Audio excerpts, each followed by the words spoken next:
안녕하십니까. 만나서 반갑습니다. 나는 철도안전법하고 운전이론 공부할 박영석입니다.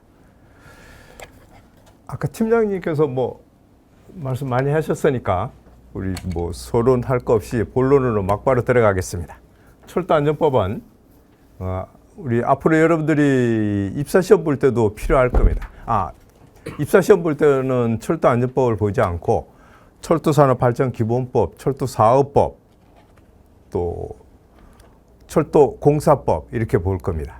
코레일에 그렇게 보고 서울교통공사에서도 앞으로는 이거하고 유사한 시험을 아마 볼 겁니다. 왜냐하면 부산교통공사에서 시험을 그렇게 보니까 철도안전법 자체는 아직 정해지지 않았는데 이거하고 유사하니까 또 공부하는 방법도 똑같이 그렇게 하면 될 겁니다. 보겠습니다. 나는 서울교통공사 인재개발원에서 있다가 30년, 34년 있다가 정년퇴직했습니다. 꽤 오래됐습니다. 정년퇴직한 지. 상계성부서 기관사를 20년 하고 그다음에 교육부장 이런 거 인재개발 교수하고 그랬는데 여러분들은 앞으로 입교를 하면 4호선 차를 가지고 운전할 겁니다. 내가 4호선 차를 20년 운전했으니까 그쪽에 도움을 많이 줄 수 있을 겁니다. 그리고 쭉 여기 다른 학교에 계속 하다가 정년퇴직하고는 안 했습니다. 정년퇴직하고 나서는 여기가 더 편해서 안 했습니다. 지하철에서 기관사 20년 한 거는 기관사가 편하기 때문에 다른 데 안 간 겁니다. 물론 그 전에 더 좋은 자리 있다 그랬으면 갔겠죠. 시원찮은 자리 같은 데보다는 기관사가 훨씬 낫다는 겁니다. 마음 편하니까 내가 아침에 출근해가지고 내가 하는 것만 딱 하면 되니까 남하고 또 같이 일하고 그럴 것도 없습니다. 그냥 나 혼자 가서 나만 잘하면 되니까.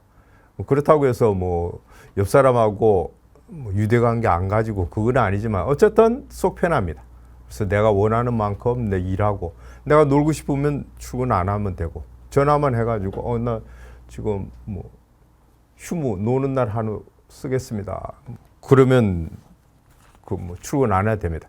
출근 안 하면 다른 사람들이 좋아합니다. 나 대신 누가 출근하는 사람이 있는데 그 사람이 하루 일당이 20만 원, 30만 원 막 이렇게 하니까 물론 내 일당도 그렇게 될 수 있겠지만 내 일당은 그렇게 많아지면 연차가 많아지면 그렇게 하는데 그러지 않으면은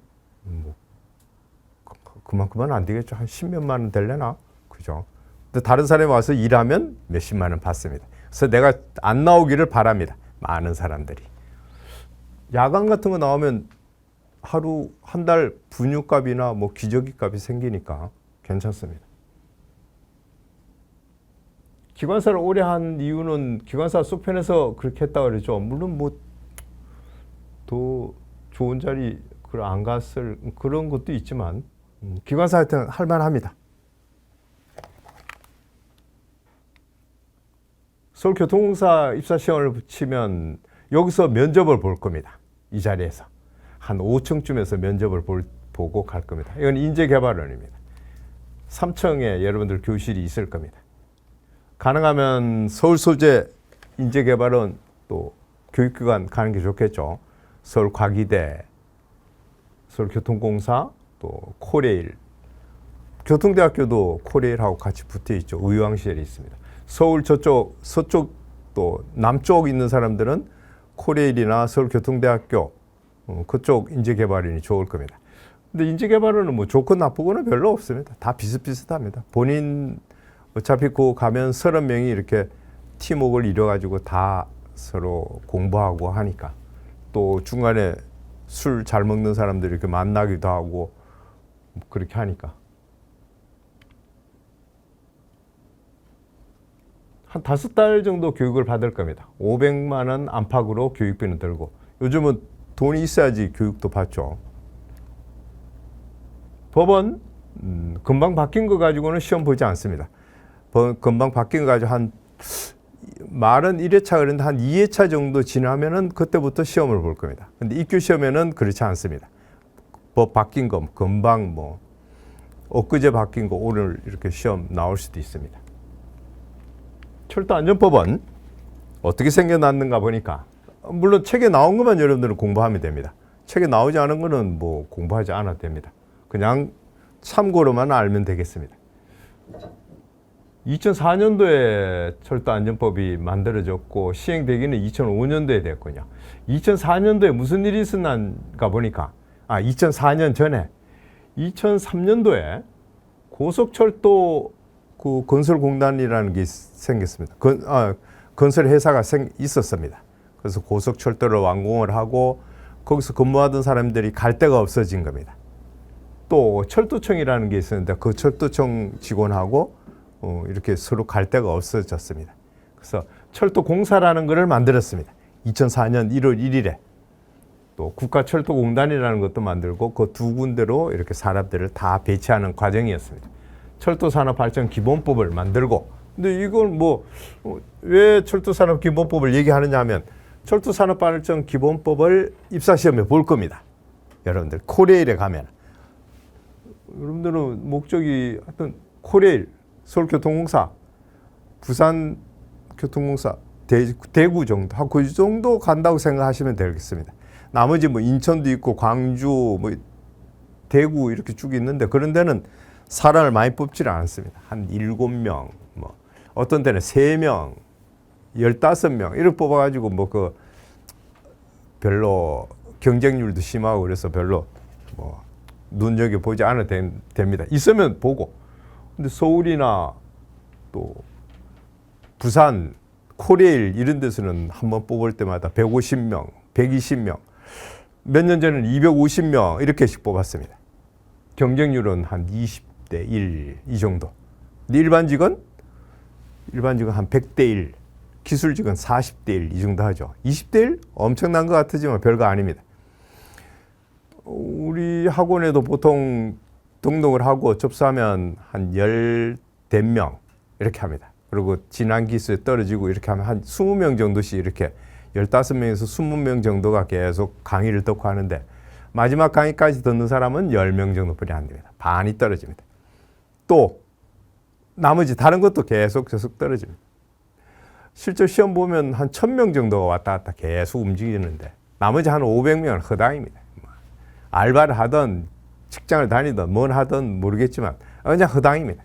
그냥 따라다닙니다. 아버지가 가라 하니까 가고 엄마가 가라 하니까 가는 겁니다. 정말 신경 써서 하면 20대 1이라도 한 2대 1, 4대 1 그 정도만 예상하면 됩니다. 4대 1, 5대 1 그 정도 된다 생각하고 입사시험 공부하기 바랍니다. 입사하면 아까 기관사 그거 하는 것처럼 평생 편합니다. 출근하는 날수가 365일 중에 한 170일, 180일 요 정도 됩니다. 나머지는 노는 겁니다. 노는 건 아닙니다. 쉬기도 하고 놀기도 하고 하는 겁니다. 쉬는 날 노는 날? 쉬는 날은 일을 했기 때문에 쉬는 거고 또 일하기 전에도 쉽니다. 쉬었다가 일하러 갑니다. 야간을 하면서 쉽니다. 그 다음에는 노는 날입니다. 그런 직장이 그렇게 많지 않습니다. 일부 직장, 좋은 직장이라 그러면 돈 많이 주는 직장이죠. 근데 돈 많이 받는다고 해서 그 사람들이 바보입니까? 일 안 시키고 그냥 하게? 가까이 이렇게 보면 간호사들 어떻습니까? 3주 2개 되든 4주 3개 되든 하면 밤에 꼬박 일하죠. 여기 가면 한 2시간, 3시간 일하고 잠잡니다. 잠자고 내일 아침 새벽에 또 한 2-3시간 이렇게 일합니다. 그래서 할만합니다. 전체적인 근무 시간은 한 10시간 정도 나와서 일을 하는데 실제로는 한 5시간, 4시간 반 이렇게 일하고 나머지는 스탠바이 하는 겁니다. 스탠바이 한다는 거는 사우나 가도 되고 사무실 안에 사우나 다 있습니다. 당구 쳐도 되고 골프 연습, 헬스 다 합니다. 회사 안에서만 있으면 됩니다. 그러니까 한 5시간 정도의 일하지 그죠? 한 5시간, 4시간 40분, 5시간 이 정도 일을 하니까 할만합니다. 그래서 2003년도에 이 법을 만들고 철도공사하고 철도공단, 국가철도공단을 만들었습니다. 이 두 회사를 만들어가지고 모든 직원을 그쪽으로 보냈습니다.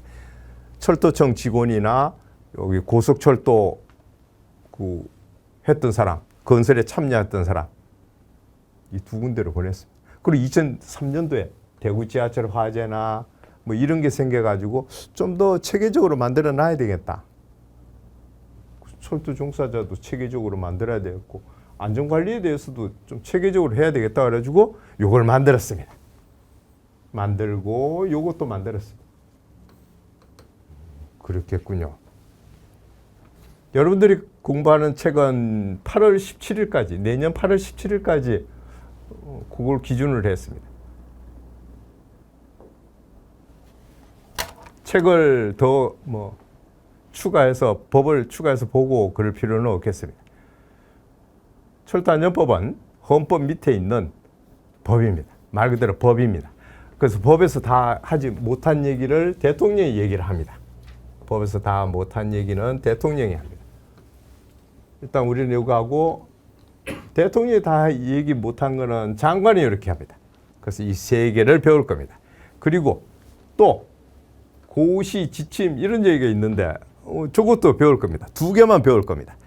한 100개쯤 되는 것 중에서 시험에 나오는 거는 2개 나온다 이렇게 얘기를 했으니까 시험에 나오는 거 2개만 볼 겁니다. 교육훈련 지침, 사고 보고 지침 이 2개만 배울 겁니다. 그 밑에 규정 뭐 이런 얘기하는 거는 그 일반 회사에서 쓰는 겁니다. 그러니까 서울교통공사 업무 규정 아침에는 9시에 나와야 된다. 9시 출근, 6시 퇴근 이렇게 얘기합니다. 운전을 어떻게 취급해라. 운전할 때는 좌측 방향으로 차를 운전해라. 커브길에서는 시속 55km로 가라. 뭐 그런 거를 다 만들어놨습니다. 교통공사 또는 코레일, 그래서 코레일 운전 규정, 코레일 뭐 업무 규정, 교통공사 운전 취급 규정, 운전을 이렇게 취급해라. 뭐 그런 뜻입니다. 근데 관제 운영 규정은 워낙 중요하니까 코레일 관제 운영 규정 이렇게 안 합니다. 혹시 관제사 보는 사람 있습니까? 관제사도 관제사 관제 운영 규정은 그 회사에서 만드는 게 아니라 나라에서 만들었습니다. 그래도 관제사도 앞으로는 해볼 만할 겁니다. 근데 사람을 많이 뽑지를 않아죠. 문제는 교육생은 1년에 한 30명씩, 60명, 한 100명, 200명쯤 나오는데 뽑는 사람은 한 10명, 20명 이거 뽑습니다. 그런데 할만합니다. 앞으로도 관제사는 기관사보다는 더 앞쪽에 길이 좀 낮다 그러나? 기관사는 앞으로 한 10년, 20년 지나면 여러분들이 정년퇴직할 때쯤 돼서는 거의 혼자 일을 할 겁니다. 기관 뒤에 차장이 없다는 거죠. 근데 그건 뭐 20년 후고. 어쨌든 관제사도 할 만합니다. 근데 많이 뽑지를 안 해서 그러는데 또 입사 시험 문제도 관제사는 여러분들은 전기나 기계를 공부해야 되는데 전기나 기계를 보지 않고 철도 관련 법만 봅니다. 그래서 철도법만 정말 죽으라고 하면 가능성이 좀 더 많습니다. 그 대신 다른 사람들 다 그렇게 하겠죠. 나는 기계는 도저히 못하겠다. 나는 전기는 도저히 못하겠다 하는 사람이 다 달라붙으니까. 그래서 취직이 정 안 되고 하면 기관사 했다가 또 관제사 이것도 또 공부하고 그런 사람도 있습니다. 가점이 많으니까. 근데 아버지가 돈을 좀 잘 대줘야 됩니다. 엄마가 대주든지.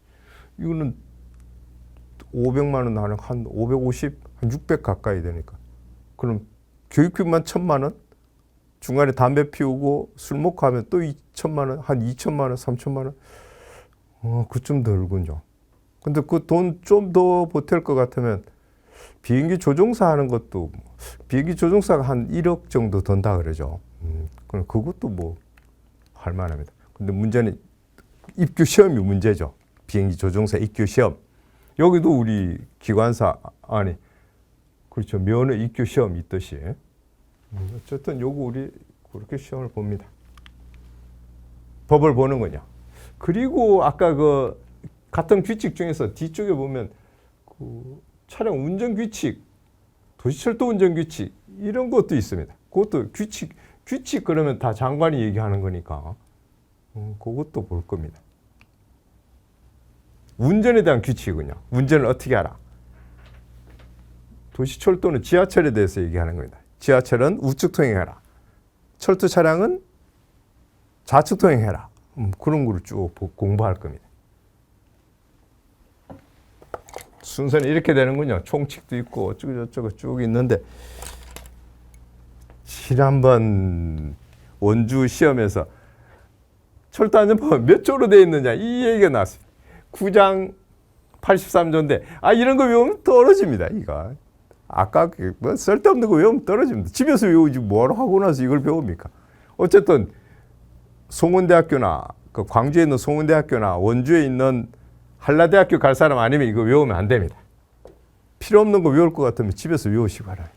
아니면 다 외울 능력이 되면 저쪽 노량진 학원 가가지고 7급 공무원반 아니면 고시반, 의학전문대학교반, 법학전문대학교반 거기 가시는 게 낫습니다. 필요한 거 아니고는 그냥 지나갑니다. 그럼 시행령 64조, 시행규칙 96조는 어떻게 할 겁니까? 요것만 시험에 나오기를 바란다? 요것만 바란다? 그거 말고도 외울 게 많아서 그렇게 안 하겠습니다. 총칙에는 이런 걸 하는데 이런 것도 크다입니다. 뭐 그런 걸 봅니까? 진짜를 봐야지. 이거 알아봐야 뭐합니까? 총칙에는 뭐가 나옵니까? 그런 얘기를 안 한다는 겁니다. 목적, 교재 보겠습니다. 주문 보는 사람도 마찬가지고 계속 나하고 눈을 마주쳐야 됩니다. 나하고 눈을 마주치고 이 부분, 여기는 색깔을 칠한 부분이 있고 좀 중요하다는 거죠. 좀 더 중요하다는 겁니다.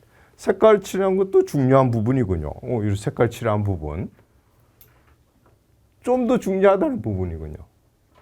여러분 교재에 적어도 나와 같이 색깔을 칠하고 와야 됩니다. 근데 처음에 너무 진한 색깔은 좀 곤란하고 처음부터 뭐 파란 형광펜, 뭐 붉은 형광펜 이런 건 좀 곤란하겠죠. 가능하면 좀 옅은 거, 노란색이나 아니면 볼펜을 하든지 연필로 하든지 따라와야 됩니다. 미처 못 따라오면 동영상 있죠. 동영상 보고라도 따라와야 됩니다. 그리고 계속 내가 하는 얘기를 가피를 하셔야 됩니다. 옆에다가 계속 가피를 하면서 그렇게 오시기 바랍니다. 그리고 세 개가 봐야 됐군요. 나하고 눈을 마주치고 이게 판 보고 또 여러분 교재 보고 가피를 하고 정말 바쁩니다. 먼저 1조 모든 법원 1조에 목적을 해놨습니다. 목적에 뭐라 그랬느냐 보니까 철도 안전을 확보하기 위해서 뭐뭐 하기 위해서 뭐도 하고 안전관리 체계도 확립하고 공공복리 정진하는 목적을 한다. 이렇게 이런 식으로 내용 안에 번호를 매깁니다. 1번, 2번, 3번. 그래서 우리 사지선다형이기 때문에 4개짜리를 여러 스스로 만듭니다. 또는 5개짜리를 만들고 그래서 3개짜리, 4개짜리, 5개짜리는 거의 시험에 나온다 생각하면서 쭉 공부를 하면 되겠습니다. 그리고 공부는 법은 다 외우면 좋겠지만 뭐 그거 다 못 외웁니다. 그냥 키워드 중심으로만 외웁니다. 키워드. 안전관리 체계, 공공복리 정진, 철도 안전, 안전관리 체계 쭉 한 5번씩 정도 그러면 거의 됩니다. 그럼 나중에 되면 저절로 외워지니까. 근데 처음에부터 다 외우려고 생각하면은 뭐 시간도 오래 걸리고 지루해서 안 됩니다. 키워드 중심으로.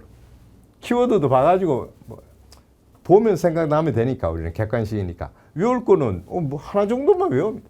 이거 뭐 목적이 뭐냐 적어라 그런 얘기는 없으니까 보면 생각날 정도. 내가 능력이 되면 한 7번, 8번 적고 능력이 안 되면 10번 적고 나는 2-3번만 보면 된다 하면 2-3번만 적으면 충분합니다. 그리고 뒤에 문제가 쭉 있으니까 문제도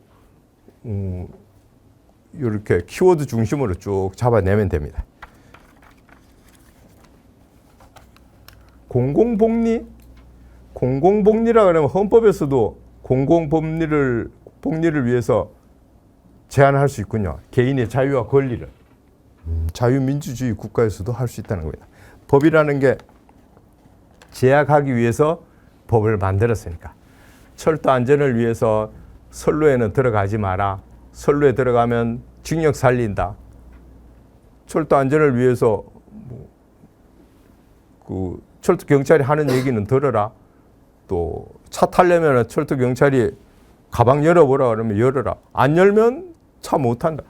제약을 하기 위해서 만드는 게 법이군요. 그게 법입니다.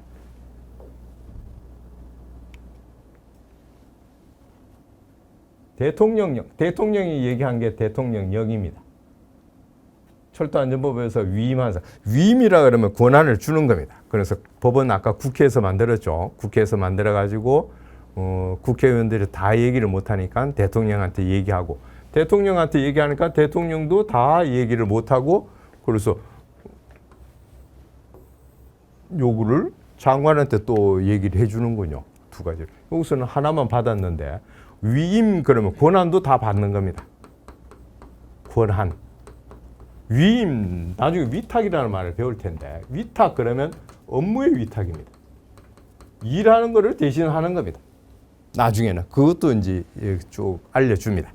근데 지금 위임 그러면 권한을 다 주는 겁니다. 뭐 설로 가지 마라, 담배 피우지 마라. 담배 피우면 벌금 물린다. 벌금은 안 물립니다. 과태료를 물립니다. 그런 얘기를 다 하겠다는 겁니다.